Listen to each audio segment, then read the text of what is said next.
And we're back. And we are back. Today we're going to touch on Punarvasu Nakshatra again, because this is a nakshatra of redoing things. We have to redo this video and Yeah, that's right. That's right? right. Yeah, we already did this one and now we have to, we're forced to redo it. We're forced to redo it. So we're gonna touch on more points and look at more of the concept of what we can learn from Punarvasu, the qualities of this nakshatra, because it's actually a very prominent theme in our lives. Because sometimes in life, for example, we get into a relationship and then somehow we come to find that that relationship ends and we have to now redo another relationship, or within the context of the same relationship. We constantly have to learn, redo, and this nakshatra is trying to evolve, trying to do things better. This act of redoing is not just a redundant, pointless act. We're trying to get better, grow, evolve. So it's a very prominent concept and theme in life, even as mundane as, let's say, writing an email. We generally tend to reread it, make sure it's okay, redo the parts that are problematic. This is actually saying something about the nature of this nakshatra.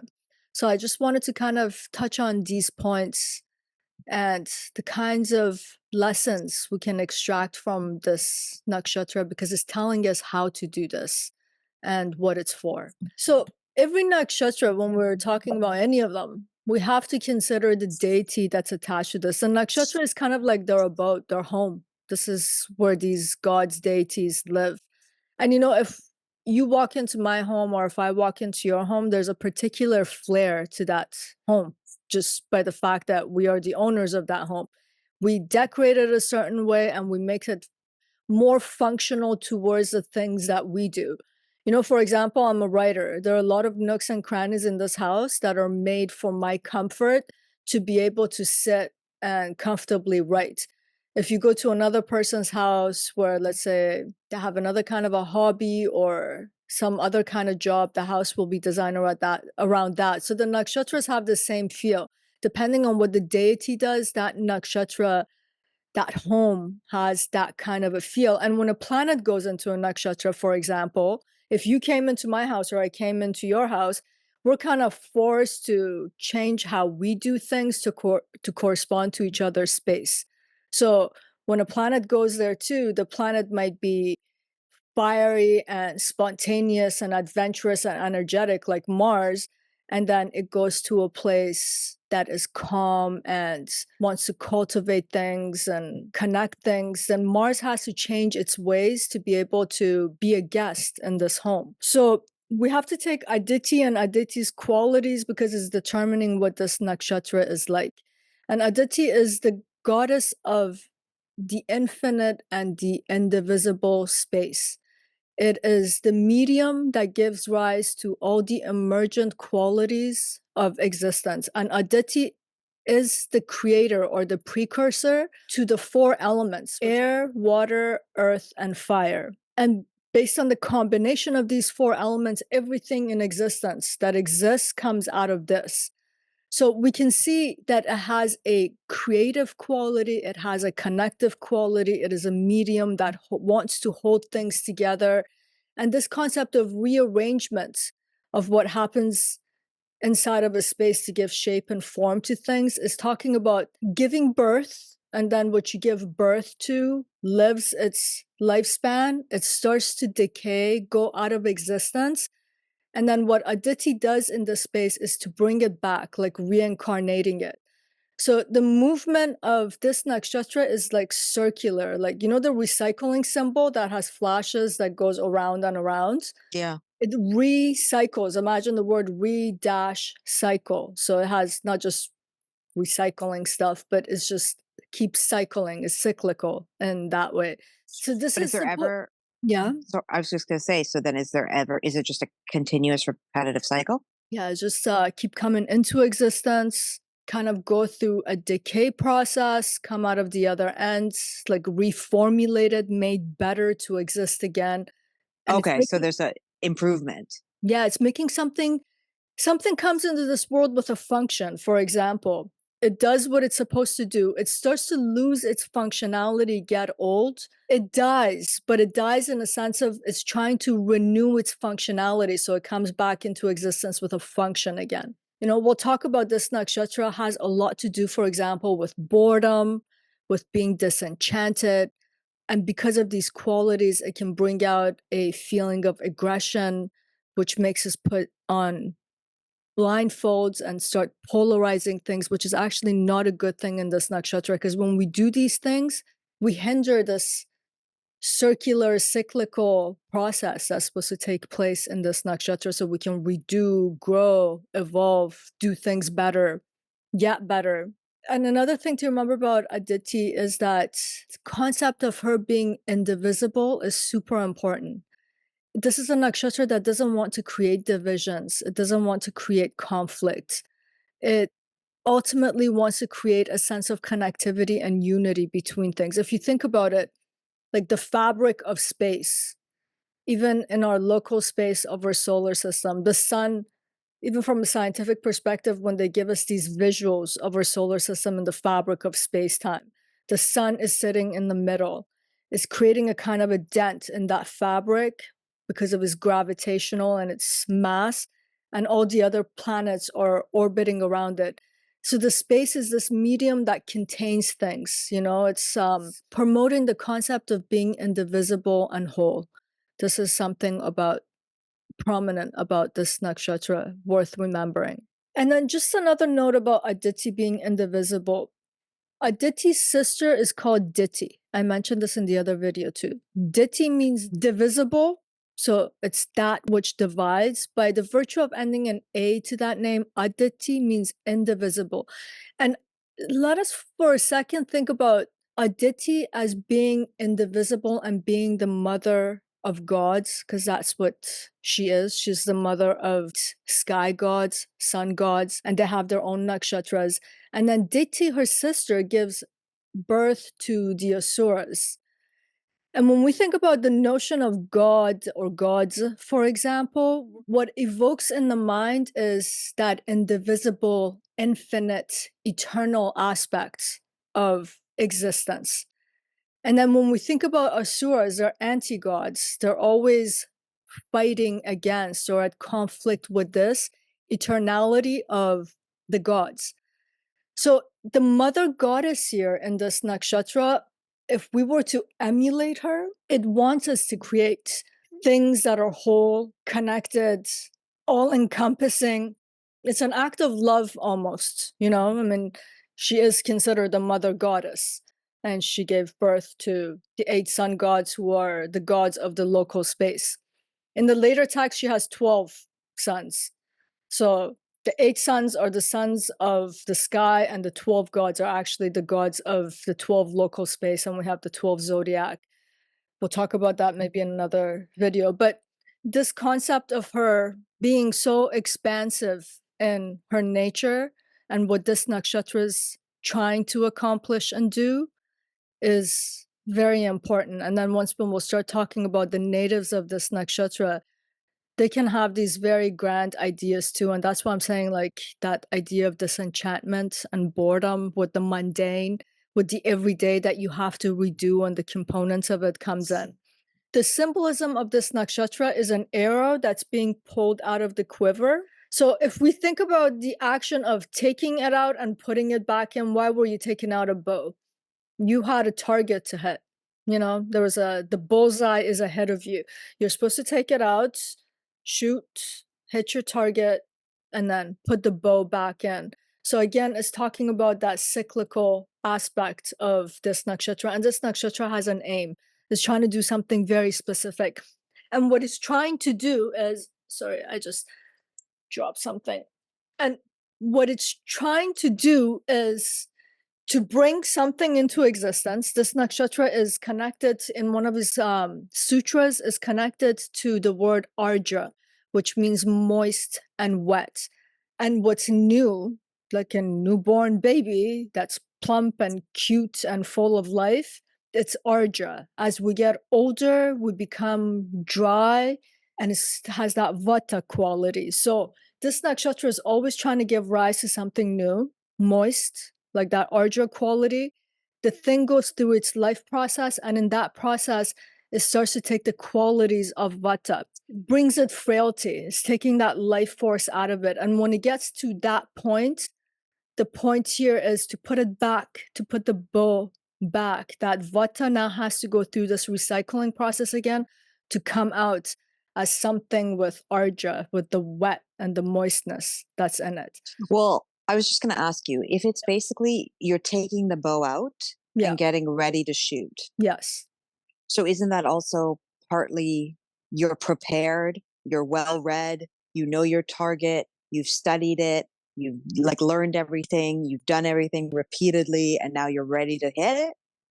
Hopefully, or you're practicing to perfect it. Well, you're right? practicing. I guess I'm just kind Yeah. of saying, is that kind of the idea with Purnavasu? Because it's repetition, it's perfection, or it's Yeah. perfecting your craft. It's so if you're getting that bow out ready, like most archers or like back in the day, warriors, Mm-hmm.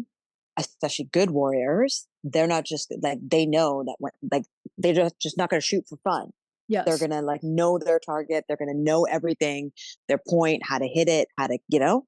Yes. So it's probably after repetitive practice Yes. that they're going to do it. So is that the concept? Yes, that's the goal. Okay. Yeah. Yeah. But this whole Ardra stuff, yeah, you're going to have to explain that again. There's two components with one of the sutras. I'll put the sutra up on the screen here. There's two components to what? Punarvasu? To Punarvasu. Okay. Right? So Punarvasu has one component that has to do with Ardra. Like the sutra says this, mentions this explicitly. So it needs Ardra to overcome the Vata in this quality. And Ardra here is referring to moistness. Does Ardra fall right after? You're thinking about the nakshatra. I'm talking about the word, the actual. Okay. That's Yeah. okay. Yeah, That's I why. think that's Okay. where the confusion's coming Yeah. from. Yeah. Yeah, Okay. Ardra does. Ardra nakshatra comes right before Punarvasu. And you know what? The Ardra nakshatra has to do with storms. It's clearing away everything. So it's making the grounds anew, moist again, right? So it's actually prepping it for Punarvasu. And then in Okay. the sutra related to Punarvasu, it's saying that Aditi and Punarvasu need this Ardra, need this moisture that Okay. comes Okay. from As the the storm. word. Okay. Yeah. Because Okay. imagine like I sow a seed into the soil of existence. Yeah. Now, what I need for things to grow is water. I need to give it that moistness that it needs so that it can start flourishing. Okay. And then Okay. that seed pierces through the ground, sprouts, comes out, lives its lifespan. And as it gets to the end of its life, it starts to become dry, just like a plant. It's going through that vata quality. It thins out, the leaves become shriveled. Mm-hmm. Vata is that air quality that dries things out. It's like cold air. Saturn also is its quality is vata. Well, usually in Ayurveda, Vata is that's what you would look at call it somebody who's elderly. As their body goes into right? that stage of life, it's usually a Vata constitution. Yes, it's cold, it's thin. The Ardra aspect of this nakshatra, what is referring to is that give me moisture so that I can overcome this Ardra process of life where things are losing their functionality. And I want this nakshatra is saying, I want this Ardra, this moist quality, so that I can redo this thing that has become of this vata quality, so that it can reemerge again, so that it can grow and resprout again, come out. This is so this nakshatra in the sutra is asking for this. It's saying like, allow my abode or my home to be functional by having a remedy for the vata. But however, this nakshatra wants this vata quality too, because the aim of this nakshatra, the goal of this nakshatra is to constantly redo what it has already done so that it recreates it in a more evolved and a better form of it. It's like taking those four elements, recombine them again, redo it again, and then make something better than what it did the last time around. So it doesn't want just the Ardra and to infinitely grow with moisture. We see that in Rohini. Rohini doesn't ask for Ardra, but Rohini also asks for water to be able to grow the seeds that it's sowing. But the point in Rohini is that it wants to infinitely create and grow. It's not, I mean, it's Brahma's nakshatra. It has no thoughts about redoing it better or destroy it to make something more or different. But when we get to Punarvasu, Punarvasu really has this intent. It wants to do this. So this is why this component of the nakshatra is super important to keep in mind. I think is that what we talked about in the last video? We were saying like Madonna and people like that keep reinventing themselves. Yeah. Like fame, yeah. The elements might be themselves, the fact that they are famous, the fact that they sing, for example, but now you got to keep reinventing yourself and redoing what you do is the same thing. Just reformulate it and recombine it in a different way and reinvent it so that it's fresh again. And people are like, whoa, there's something to be entertained by again. It's not the same thing. Yeah, they know how to make themselves relevant again. And another thing about this nakshatra, that reinvention component of it is not talking about something from scratch and brand new. So it's taking what's already existed, what has already been birthed, and just literally reinventing it, like the examples, like Madonna example you gave, this is kind of like recycling companies. They come and collect your plastic because they're going to take that thing that no longer has a use value and a function, and they will just melt it down and make it to another kind of a container. Okay. And then it is reused. So it's got this kind of, when it talks about reinvention, it's like that old thing is losing its use value and its function. That vata quality is coming in. It can't support what it's supposed to do anymore. So let's just refreshen it. It's not getting rid of it, because when we say we got to get rid of something, on the other end of it, we're implying that something brand new comes into existence. But it's like, no, I'm going to take the old materials, just reconfigure them, and then give them that ardra factor, moisten them up again, give them a function and a use, and put them back in the world and let them Okay, go so at through the its end of the life day, process. it's still plastic. It's It's still still plastic, plastic. but with a new thing. Yes. Okay. Yes. Just a new function and a new way of using it. Yeah. Okay. This Okay. nakshatra was trying to do that. Yeah. I guess the last thing, and then maybe we can just conversationally have a casual conversation, like what happens to the natives. And what I really do want to touch on is what happens when this nakshatra goes wrong, when it's dysfunctioning. That's a very important thing to talk about, because we're talking about its great qualities right now, and it's such a significant part of a human life. For example, we've been given the same body, and then we have the same wiring in our brain, and we can't change these things, but we can, for example, change the things that we do to retweak things so that we do things better. We use this body and this mind, for example, better. So we're just talking about when this nakshatra is functional, what it does. I do want to talk about its dysfunctions too, but one last thing to bring up about just the general quality of this nakshatra. This nakshatra, it's giving the thumbs up. I don't know. This nakshatra has a impermanent quality to it. It's almost like it wants to do this, it wants to try this, it brings it to its conclusion, and then let it go to do that, to go through the cycle again. So this is a very good electional nakshatra for starting things that are short term. It's not good for very long term commitments, lifetime discipline. And this is why certain planets like Saturn and Sun come to have a lot of problems in this nakshatra. So it has this life cycle that is short to medium. It doesn't talk about long-term things. So that's another quality that's in this nakshatra that we have to keep in mind, which is another reason why it connects itself to this notion of boredom, which we'll talk about. So is that also just from a like from a career standpoint? Can you not hold down a job?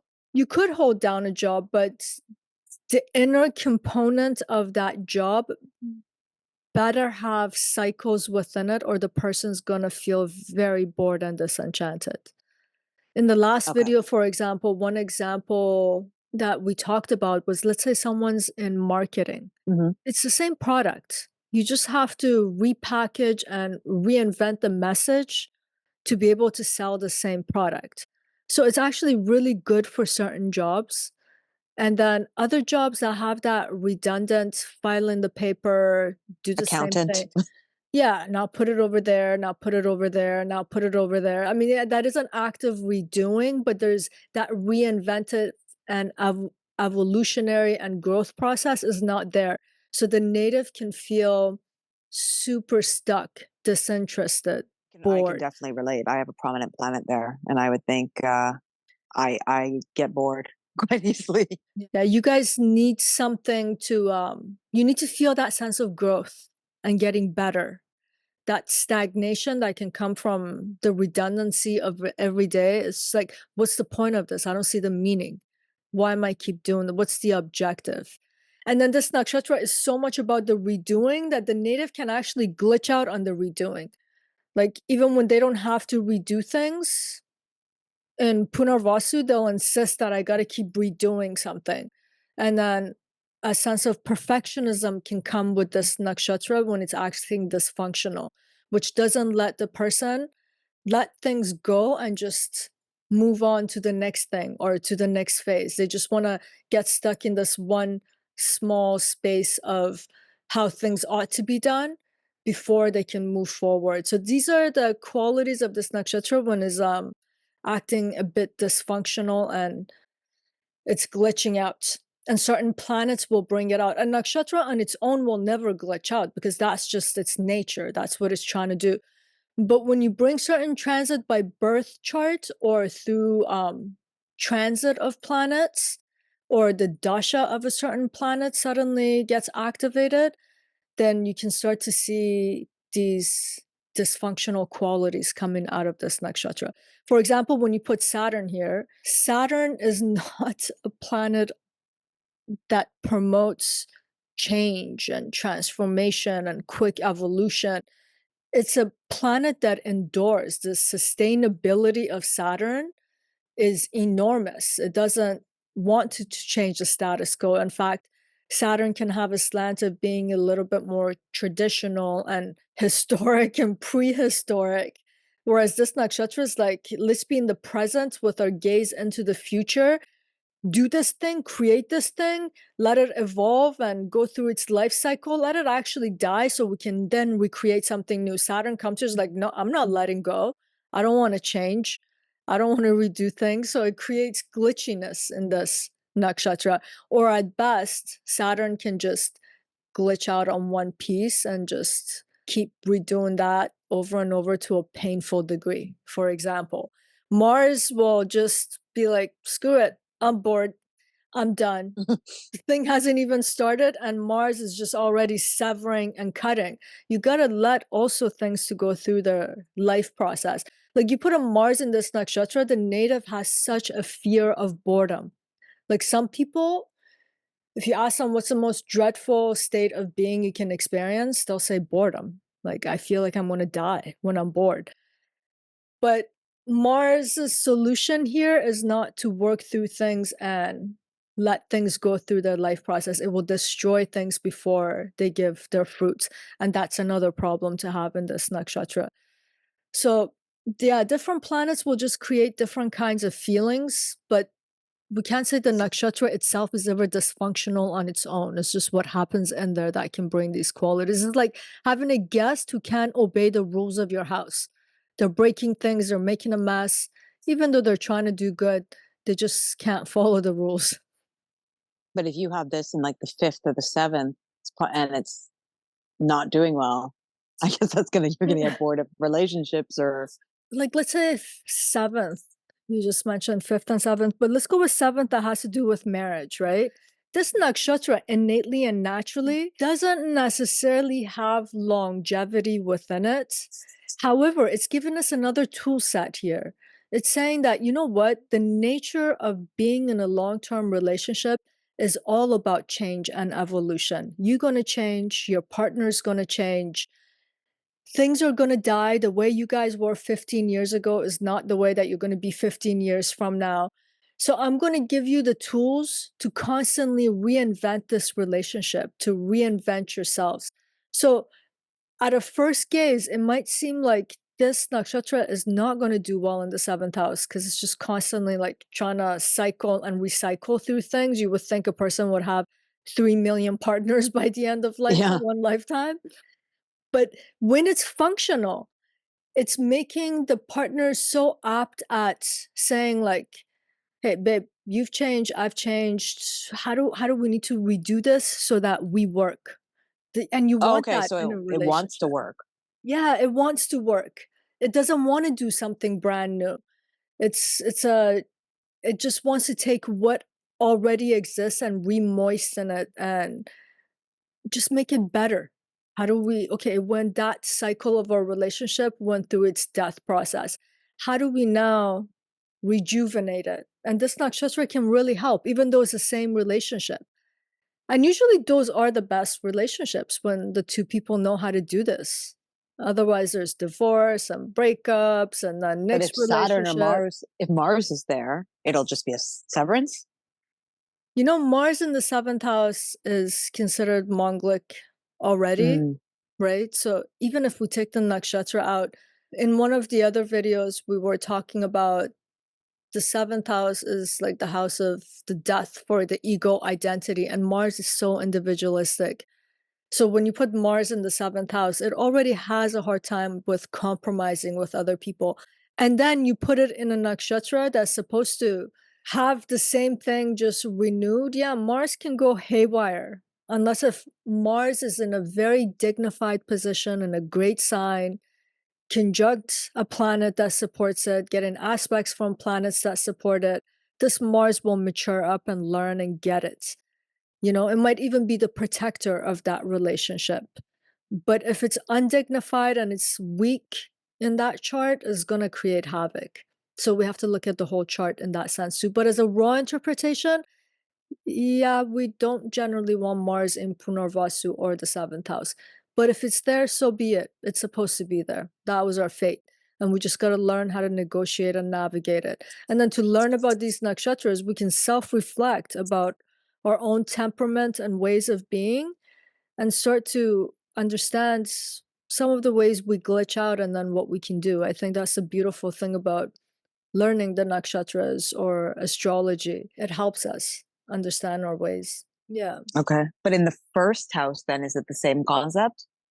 Because you're basically, well, if no planet is sitting, if it's just the nakshatra in your first Yeah. house, Yeah. then you're constantly going to try. You want it to work, so you're working on yourself. Yeah. You're working on yourself. You're trying to evolve, become better, redo things. And then let's say by some transit, Saturn, let's say, is transiting through Punarvasu in the first house, for example.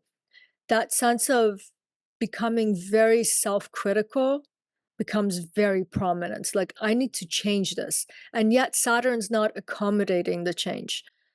It's actually making you hyper focus on what's bad. And this is another thing that should be at the forefront of the native's mind of do not divide things, polarize things, label things as good or bad, and create that kind of division in your minds where now you're just going to gravitate towards one side, because that in itself is the death of reinvention. For example, I feel this way. I don't know if you feel this way. Let's say I get a feeling that I fear something. That fear creates an anxiety. My first instinct is to say that thing is bad. And then my mind starts looping around what's bad, what's bad, what's bad, what's bad. So it's not allowing me to take the blinders off, to be able to see another perspective, to freshen my perspective, to even get out of this loop. So this nakshatra is saying we shouldn't aggressively gravitate towards the fault of something or that something's just very good. Because when it's very good, we want to get comfortable there. We don't want to change things. We don't want to reinvent. We don't want to grow and evolve. And when it's really bad, that fear and anxiety also keeps us in that loop. and we can't do that. So this nakshatra has a balanced qualities demanding that of us to be able to change. And I was saying Saturn comes here, Saturn creates staticness and it creates a critical eye. So we can get stuck when Saturn's in the first house, let's say, and then we're like, oh my God, I really need to change this, but I can't change this. Since I can't change this, I'm just a piece of this and that. I can't believe myself. I'm lazy. It's like a negative loop, just a feedback loop that's defeating the purpose of this nakshatra. So we have to become mindful when a Saturn comes here to take that Saturnine energy of enduring and endure what is required to create the necessary change. Easier said than done, but awareness is a good step. But when it is functional, the native knows, all right, I feel like that part of me had, like, there are certain behaviors we have in the first half of life that's actually a protective mechanism. Due to our lack of experience, we need those overreactions and we need those exaggerated ways of being and feeling. But as we get older, those rules actually don't apply. They come to hurt us more than help us. So we have to change our ways. We have to evolve in that way.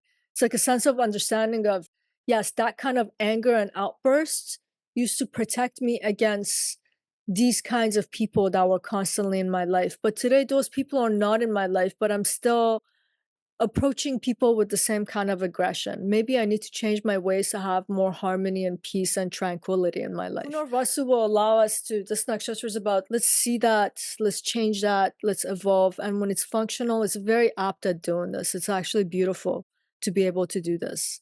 Okay, so then when it's not functional, that's the hyper focus on what's not good, get stuck on the ardra or the vata aspect of things. You know, sometimes people are like, I need something new. My life is so like, oh my God, it's been so static. I don't even want to live. I don't know the meaning of it, because they just want something new so bad that they don't see what they already have. They start taking things for granted. They don't see the raw material that's there to do new things.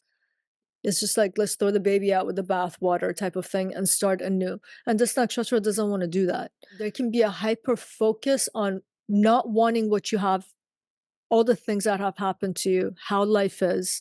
It's like, life sucks. I don't want this. It's got that kind of a feeling. Or the person is hyper focused and stuck on their ways and their rules and how it ought to be and how I do things. It becomes like that saying of, you can't teach an old dog new tricks. You can. You just have to employ the right methods and they'll change. So this nakshatra can get like putting on blinders and is it that you refusing to see. okay, that's what I was gonna ask you. Is it that you don't want to, or you're just so hyper focused you can't see that you need to change?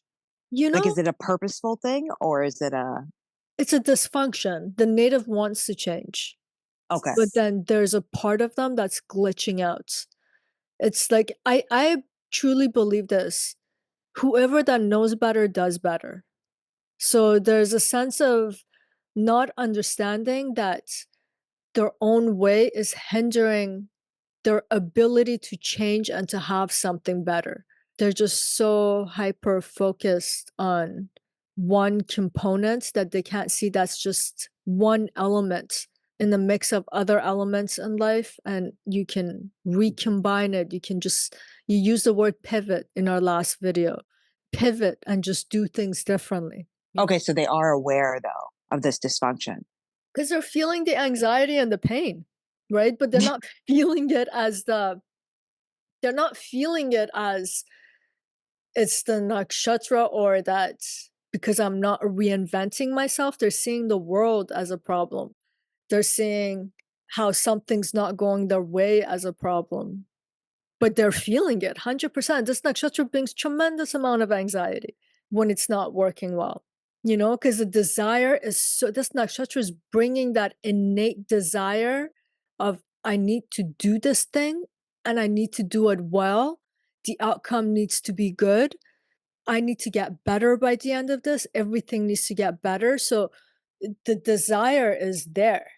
And then, but when they're so glitching out, and then there's no outcome of it, it's creating tremendous amount of anxiety. Like some nakshatras can bring a sense of sadness and heaviness as an emotion. Some nakshatras will naturally bring out, let's say, a feeling of jealousy. This nakshatra naturally brings out anxiety. So yeah, the native feels it, but they might not be able to pinpoint how to solve that problem. They just want something externally to change or to do something new, something magical, just come around and just change things. Do you know what I mean? Not So then they understand it. basically just freeze. Freeze, yeah, just freeze and be like, I can't do anything. Like, I don't get it. Why is life so static? Why am I so stuck? Why is everything so stuck? Just getting hyper focused on what is not and what is not working, what is not good. And it's like, that's actually your ingredients to bake something new. You just need to create a little bit of distance to get a perspective shift from this. And Well, from then this, that's, yeah, I was just going to say, well, then I was going to ask you, a lot of people would say, what do I do? Like, so you're saying you're actually supposed to use the same ingredient, yeah, but just reinvent it, I guess.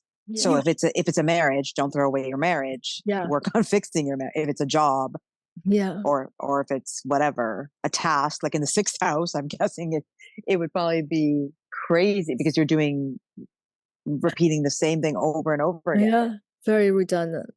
Sixth house is the nature of the sixth house is like I that. know, yeah. Yeah. But the nature of the sixth house, for example, is it's a problem solving house. There's your problems with your enemies, problems with your debt, problems with your health. I gotta fix the problem, I gotta fix the problem. So you could get hyper focused on my life has so many problems. I'm always just fixing problems. I'm so bored. I'm so tired. This is just, I just want a new life. But you could freshen up your perspective in a sense of how do I become more efficient at problem solving? For example, what are my resources? This is a house where I'm collaborating, not collaborating, but I'm working for other people. Who can I work for where this work will give a different kind of a fruit? You know, going back to the relationship concept and the last video, we were talking about a concept of when a relationship goes wrong in the context of Punarvasu, usually there's a lot of blaming, for example. You did this, you didn't do that for me, and you're not being that person. So the couple, each individual is becoming hyper focused on what is not and what is not good. And yet, if they could take a step back out of their own perspective for a second and become these flies on a wall and watch their daily routine and how they orbit each other, they'll notice that they're doing a lot of little things. Like one person's at a grocery store and they're like, oh, he or she likes that cereal. They'll just grab it and put it in a shopping cart.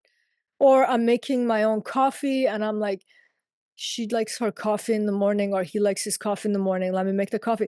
There are so many gestures of care that when you become hyper focused about what's wrong, that you can't see these. And that kind of care that seems small, it's actually so big. That's the hardest part of a relationship to build with another person.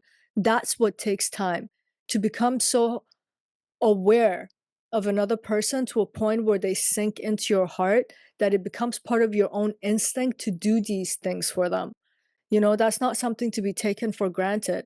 And Punarvasu saying, step back, look at the ingredients that's already there, which is care. Take that care and start focusing on that as an ingredient to look at each other different and then to see how you're accommodating each other instead of not doing it.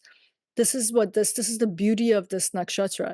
It's like I've already given you the four elements of existence is in the palm of your hand. Do you just want to focus on fire burning your hand? Or do you want to bring the earth element that I've already given you to and combine them so that this fire is contained? You can't get rid of the fire, it's going to be there, but I'm giving you the earth so you can contain it somewhat. I'm even giving you the water to make it into vapor for a bit so that there is no fire. You actually get rain. So it's just, it wants you to not hyper focused to a point that you become destructive and want to get rid of what is to just start something new. And it doesn't want you to destroy things. It wants you to evolve things. Yeah, well, it's kind of like what you said. You're going to melt down the plastic, but you're not supposed to make it paper. You're supposed to use it's still going to be plastic. Yeah, and the funny part is you can't make it to a paper. That's what this nakshatra is also saying, right? Yeah. It's like the nature of certain things are So is as the they are. anxiety they're trying to make it into paper? It is, right?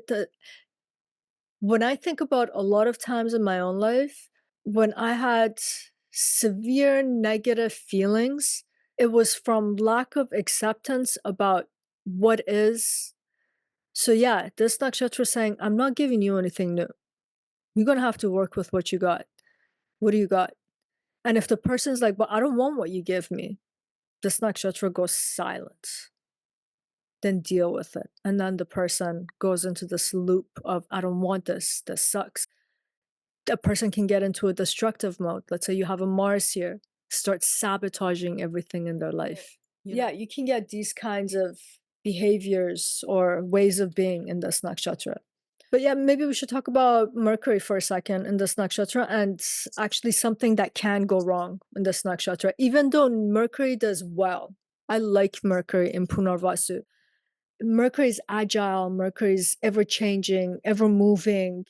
It's connecting things to each other. It's about making things symmetrical and nice and organized. So it's always recreating. It's Mercury's kind of doing that on its own. So when it comes into this nakshatra, as a general rule, a great planet to have in Punarvasu. But let's say by aspect, conjunction, or some other dynamic in the chart, Mercury becomes a little bit dysfunctional here. The kind of problems that Mercury will represent is perfectionism. The person, because Mercury is about organizing things, it's about efficiency, it's about how do I make things symmetrical and balanced, for example. And this nakshatra is saying, well, let's redo it to do it better. And Mercury's doing it, it does it. And then it's like, oh my God, this thing's still not balanced. Okay, let me redo it again. Oh my God, this is not organized enough yet. So Mercury will get stuck in this loop of let me make it better, but it's not really moving forward. It's like spinning, it's not going through the cycle of the bigger circle. It's just spinning around itself in one spot and just getting dizzy. Like, why is nothing moving forward? And from this can also come boredom and disenchantment. It's like how many times am I supposed to rewrite this paragraph? This is not getting better and I'm kind of getting burnt out. I don't want to do this. So I'm going to procrastinate.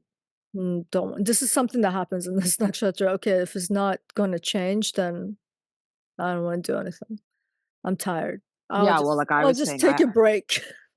is that only with Mercury or with any planet? Saturn can do that too. Mercury can do that. Mars is too busy breaking stuff, so no. But yeah, Saturn and Mercury can do that. So it's almost like knowing this. If you're trying to break that cycle, it's like you have to intentionally just be like, we got to take that step forward. Yeah, we got to make that bigger cycle, not circle around ourselves. And another point I should actually clarify right now. Saturn does not give a damn about perfectionism. Saturn actually symbolically represents sturdiness. It doesn't care for efficiency and fastness and all that kind of stuff. This is Mercury's quality with perfectionism. Saturn will just fixate or gaze on what's wrong with things, that things become overwhelming. So it's got more of that kind of a feel to it. But Mercury can create perfectionism to a fault, to a point of paralysis. This is the problem with perfectionism. I don't think there's anything wrong with striving to be better and then keeping perfection as some sort of an abstract ideal, but always realizing it is merely an ideal and a destination that can never be reached, but like a carrot that's dangling in front of us to just keep us moving in life.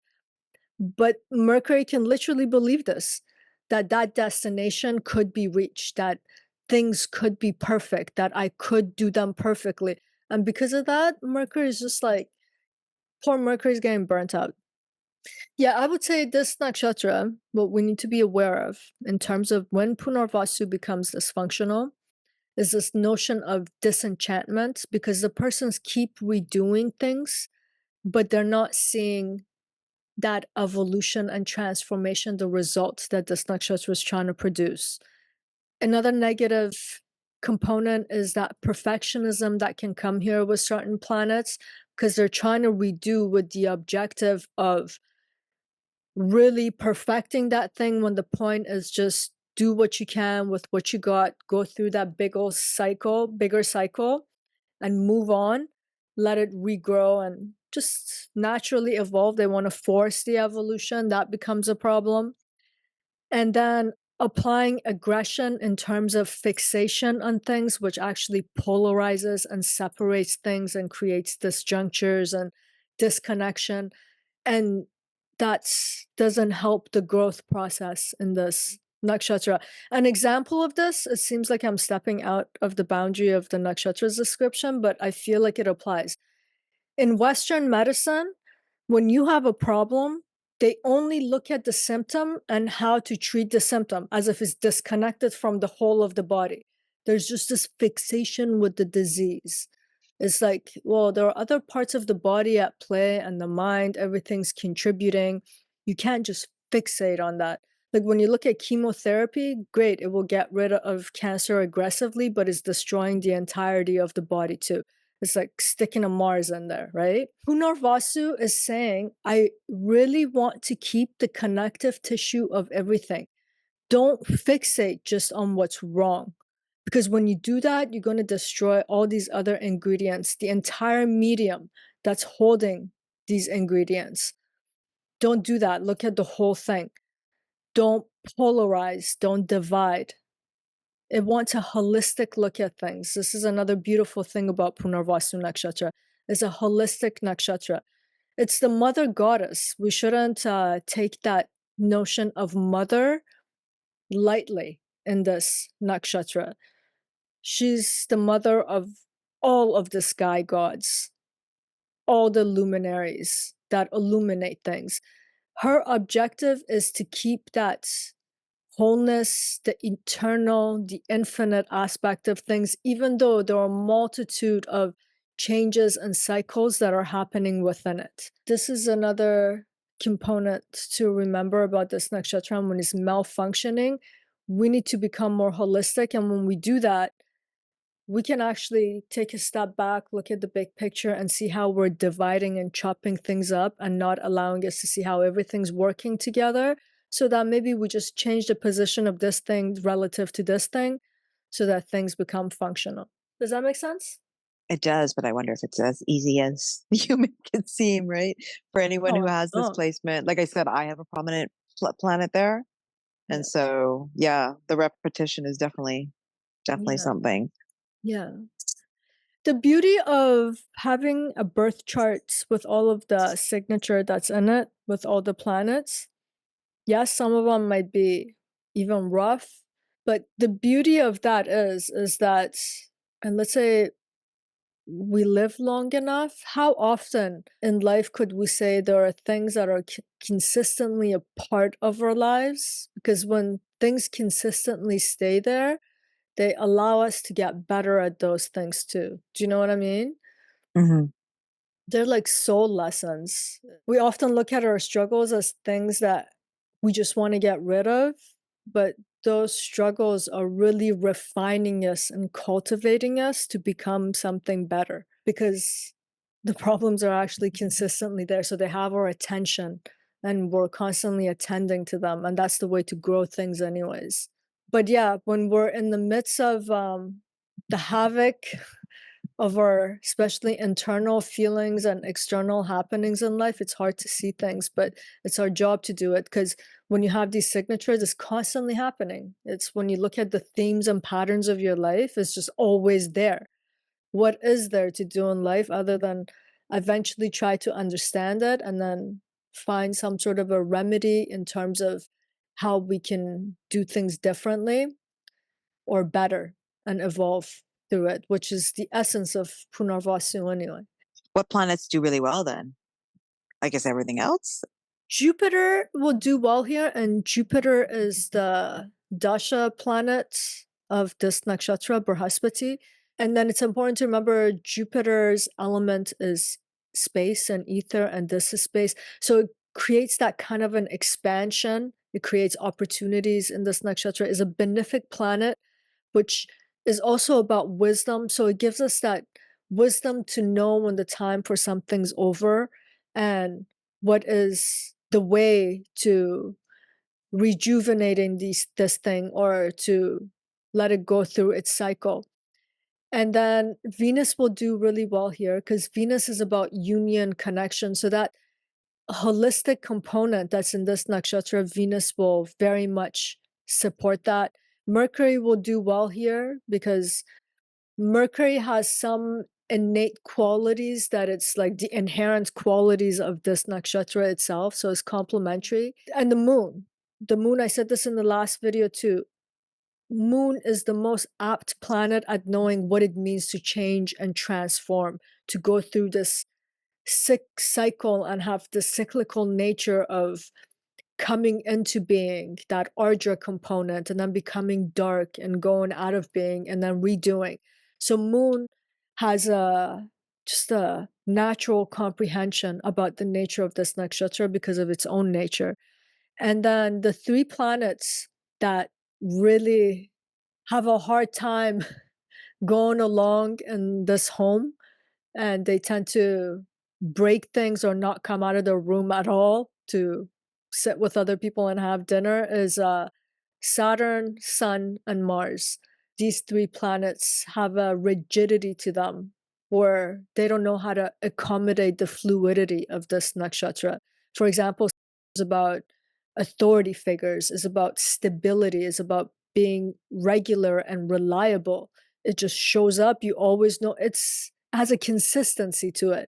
And then it comes into this nakshatra and it's demanding it to reinvent itself. And the sun represents the self, the soul. So it can have a little bit of a problem if it has identity fixation, if it has too much ego. It will struggle here.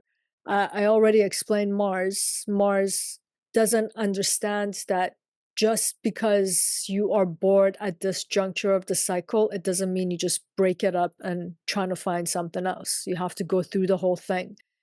And then I described Saturn too. Saturn has this rigidity of not wanting to change. And this nakshatra is like, come on, come out of your room. Come eat dinner with us. So I was like, I don't want to.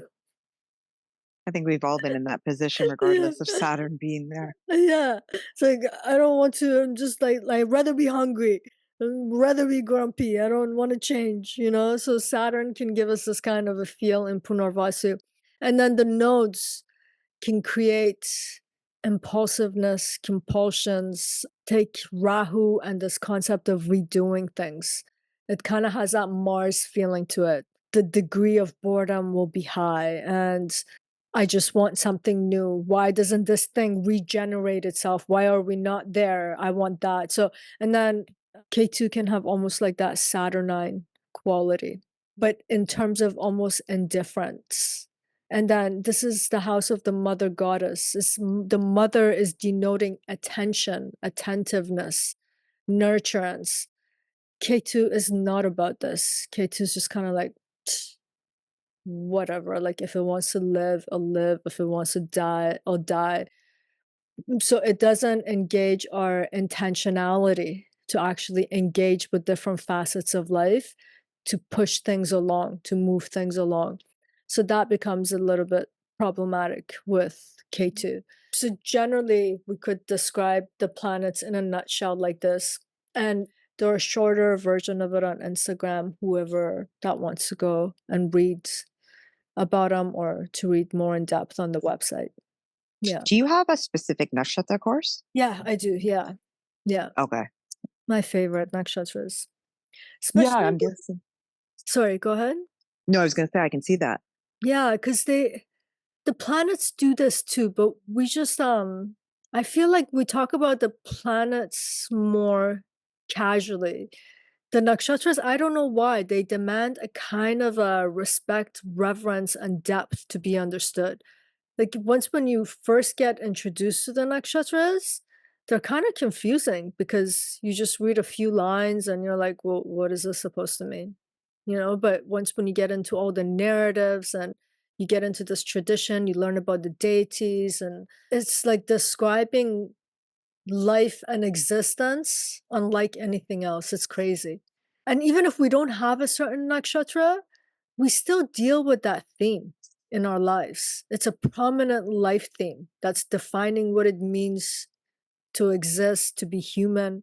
Like some of us might not have Barney Nakshatra, but we're all going to deal with themes of death. Some of us might not have Ashlesha, but we're all going to deal with themes of attraction and wanting to intertwine with other people.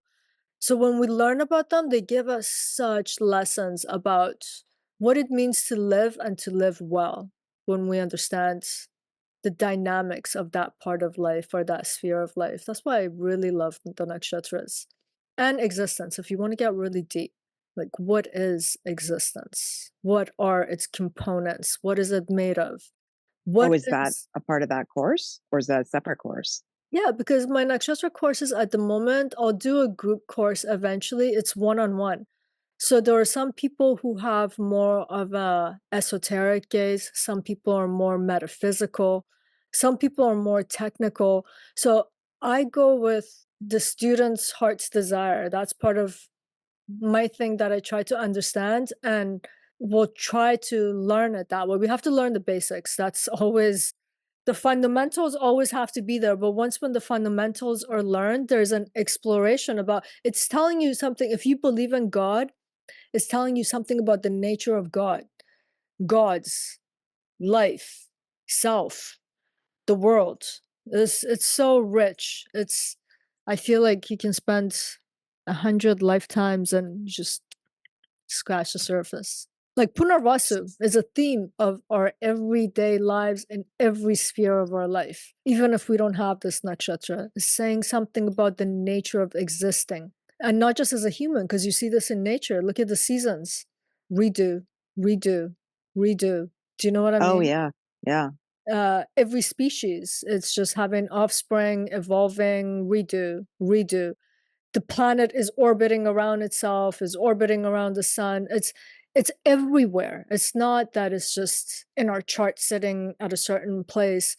It's teaching us something about the nature of being, and all of the nakshatras do. They have so much depth. Okay. So basically, even if you don't have planets there, learning about them all is beneficial in general. Super, because it's teaching you about yourself, life, the world.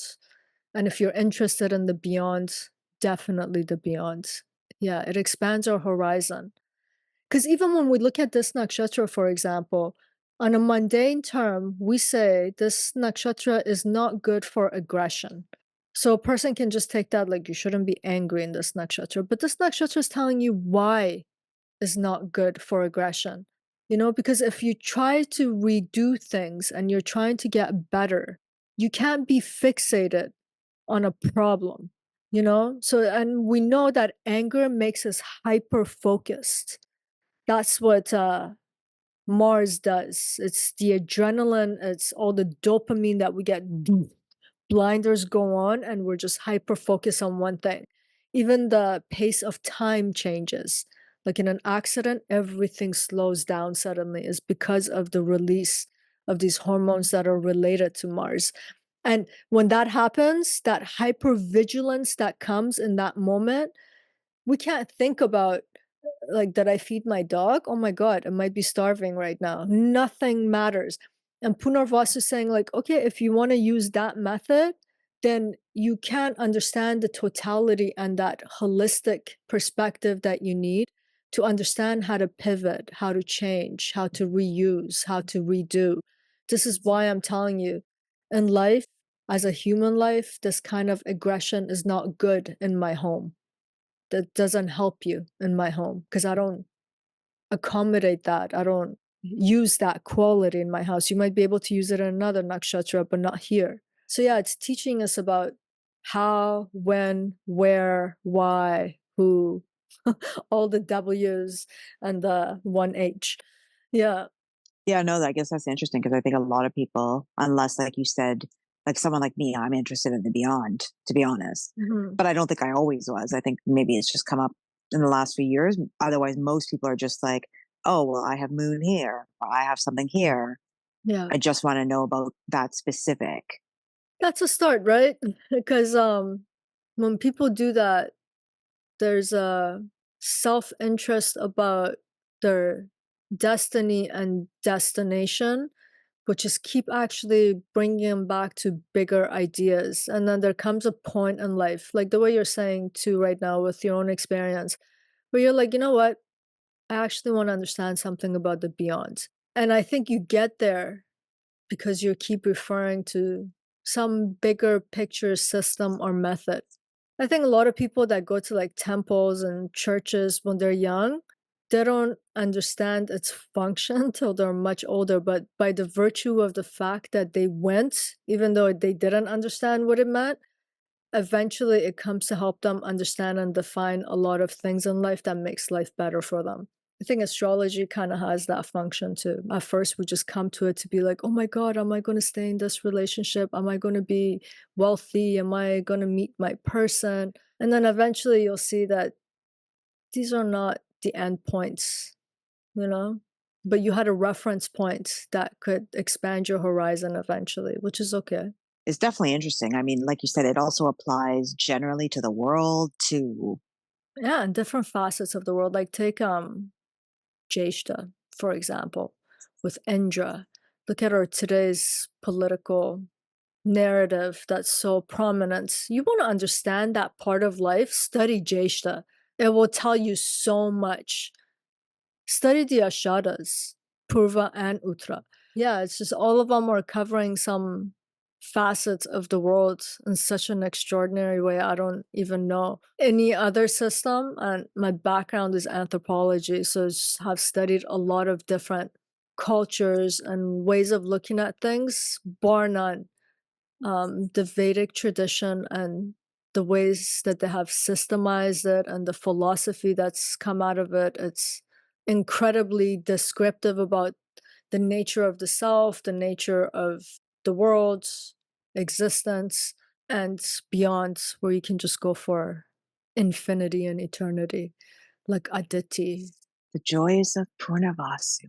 No, and I guess repetition in order to study it. You need to keep learning and repeating. Yeah, learn, I repeat. mean, I'm guessing, do you feel like obviously a 1 month, like it's not like you can learn these things in 1 month.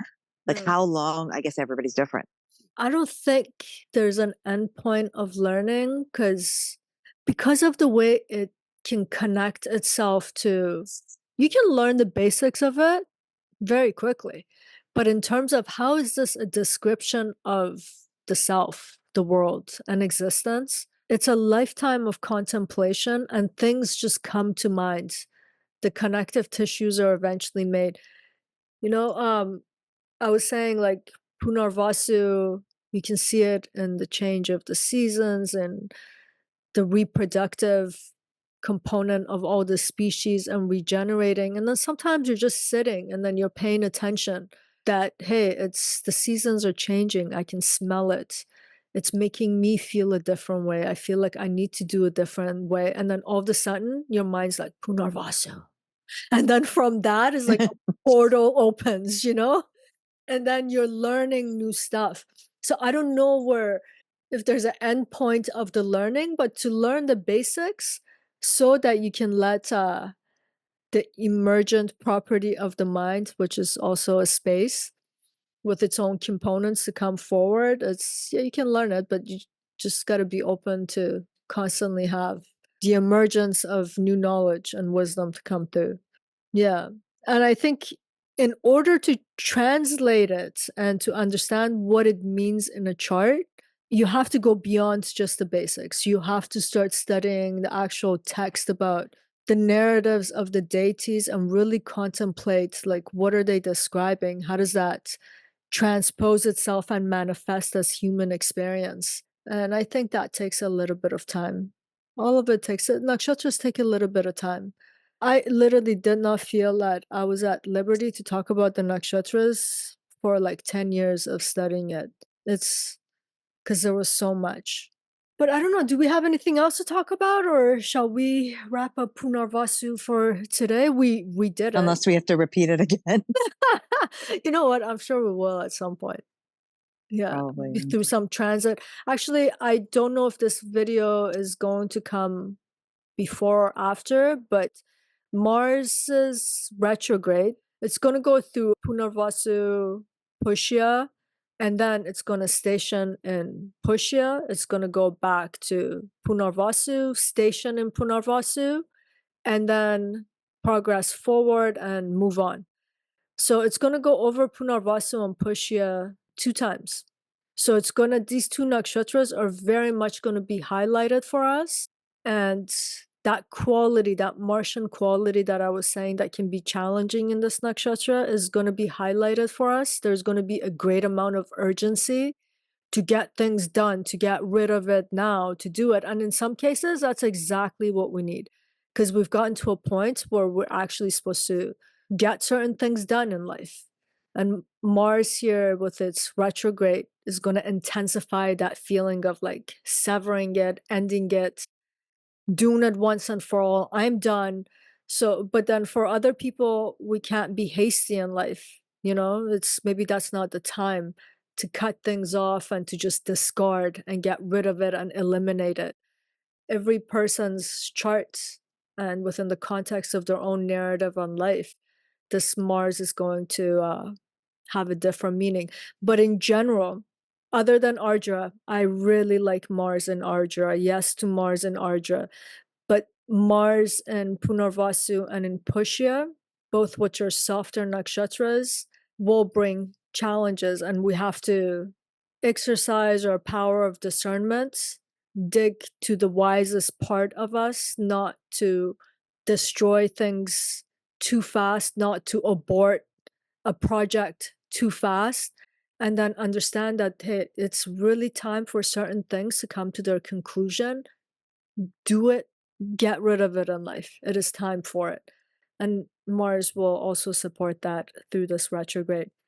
But yeah, so when there are other planets that are doing this kind of a long act in Punarvasu, maybe we can do Punarvasu. Maybe we can just do one video about Mars going through, retrograding through these 2 nakshatras and just going through how it can kind of translate in our personal life and on the world stage too. It's very interesting because this retrograde is 7 months. Like by the time it is out of its shadow period and it's completely done with its degrees of retrograde, it's literally around next June. It's next summer.